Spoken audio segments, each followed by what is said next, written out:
Dito. Upo.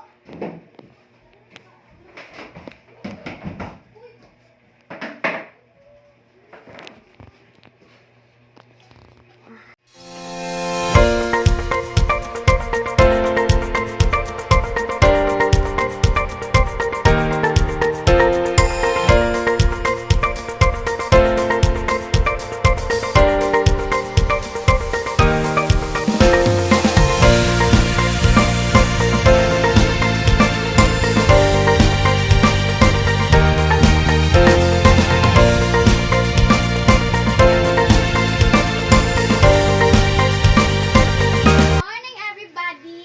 Good morning, Mrs. BM. I'm Teacher M.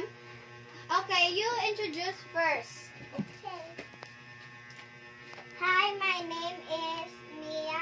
I'm 8 years old, and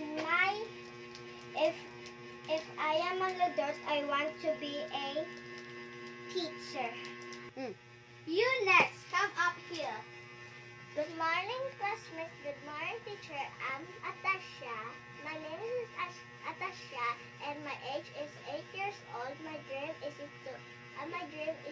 artist. Okay, clap your hands, everybody. Up, go up here. 5, 4, 1. Hello, everyone. My name is Kayla. How old are you, Kayla? I'm 8 years old. What do you want to become? Teacher. Okay, everybody, clap your hands. Okay, this is the first lesson in the English. What is the sound of A when letter E is added at the end of the word? Read the following words. Date, gate, late, make. I'm gonna read this. You're gonna read this one by one, okay? You, Mia, first. Okay. Where do I read? This one. This? No, this one. That here, right here. Oh, yeah, that one. Now I'm gonna read. Gate. Please listen. Lane. Cake. Lane.